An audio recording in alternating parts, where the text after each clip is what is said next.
In 3,000 years, China has gone from being the birthplace of modern government to the epitome of government oppression. China's hope for a future, however, lies in understanding its past. The common thread that binds them together is the teachings of Confucius. In order to understand where China needs to go, you must first understand where China started.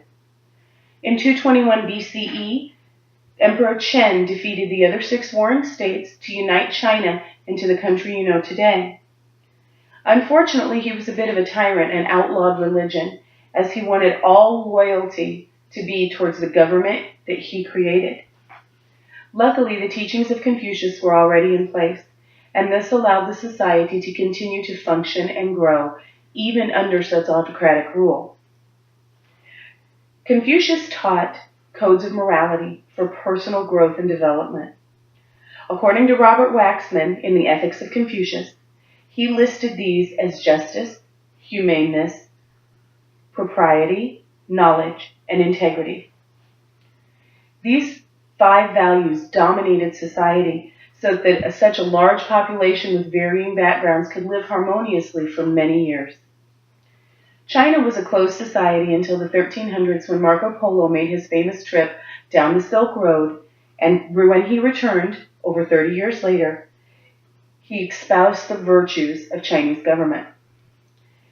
Chinese government at that time, while very progressive, really only worked because of the values Confucius had set in place over 2,000 years ago.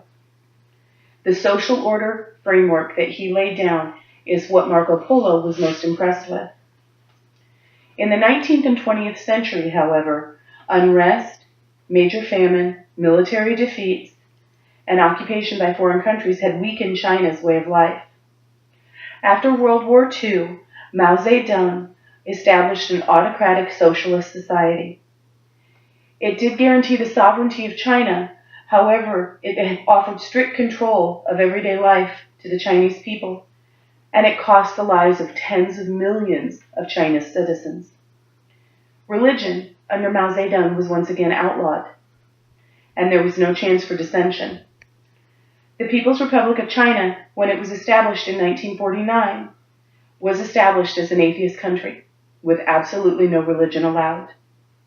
Education, art, and literature all had to fall in line to communist ideals, and this is what spawned the Cultural Revolution. Anything thought to be of the old way of life was destroyed. These included the 4 olds, that they sought to abolish old ideas, old culture, old customs, and old habits. Unfortunately, these 4 things tended to be the glue that had held Chinese society together for so long. China right now is unfortunately in a place where they have a lack of human respect in human lives. Once again, they are at a crossroads.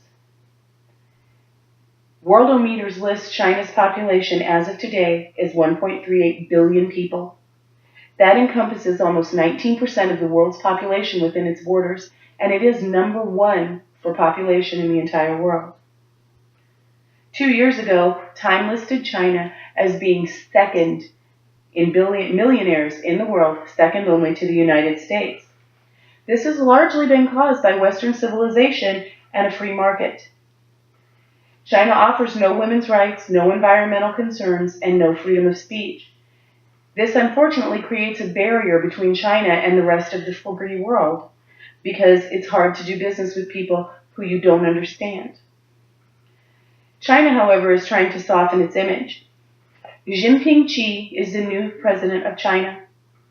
He says he has a deep respect for Confucius thinking and has actually studied it. It's a brilliant political stratagem on his part. Confucius is idolized not only in China, but in the rest of the world, and is seen as a free thinker and progressive.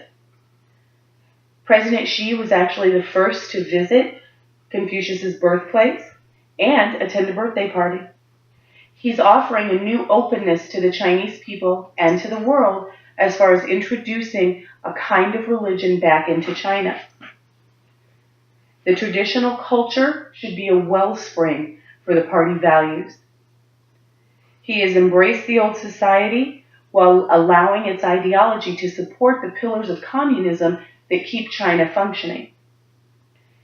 To illustrate how important this new thought process has been to China, the common people have hung banners over bridges all over Beijing that have these words on them: "The people have faith, the nation has hope, the country has strength."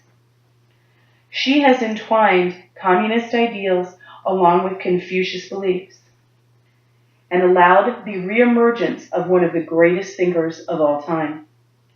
China's leaders are indeed learning to look back in order to move forward.